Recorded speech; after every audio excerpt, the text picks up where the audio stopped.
एक हरे भरे सुंदर जंगल में चिन्नी नाम की एक नन्ही गिलहरी रहती थी। वह बहुत प्यारी, फुर्तीली और चंचल थी। पेड़ों पर कूदना, इधर उधर भागना और नई चीजें देखना उसे बहुत पसंद था।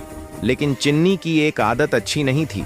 वह कभी किसी की बात ध्यान से नहीं सुनती थी। अगर कोई उसे सलाह देता तो वह सोचती, मुझे सब पता है, मुझे किसी की जरूरत नहीं। एक दिन जंगल में चर्चा होने लगी कि नदी के पास एक जादुई घंटी रखी है। कहा जाता था कि जो भी उस घंटी को बजाएगा उसकी मनचाही इच्छा तुरंत पूरी हो जाएगी। यह सुनते ही चिन्नी की आंखें चमक उठीं। उसने सोचा, अगर मुझे जादुई घंटी मिल गई तो मैं जंगल की सबसे तेज और सबसे खास गिलहरी बन जाऊंगी। बिना किसी से पूछे और बिना सोचे समझे वह दौड़ पड़ी। रास्ते में उसे एक बूढ़ा कछुआ मिला। कछुए ने प्यार से कहा, बेटा चिन्नी, अकेले मत जाओ, नदी का रास्ता बहुत फिसलन भरा है, किसी दोस्त को साथ ले लो। लेकिन चिन्नी ने बात सुनी ही नहीं। वह हंसते हुए बोली, कछुआ काका, आप बहुत डरते हैं, मैं तेज हूं, मुझे कुछ नहीं होगा। और वह आगे बढ़ गई।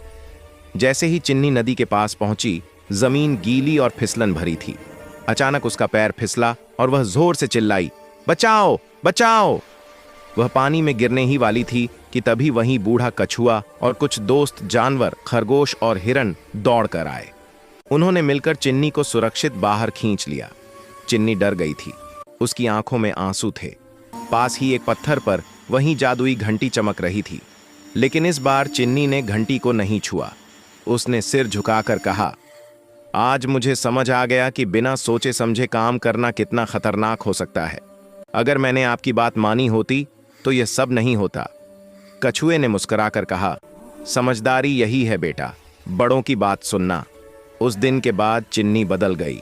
अब वह कोई भी काम करने से पहले सोचती थी और दूसरों की बात ध्यान से सुनती थी। और जंगल में सभी कहते थे, चिन्नी अब सिर्फ तेज नहीं, समझदार भी है। If you enjoyed the video, please like, share, and subscribe for more stories. Thanks for watching.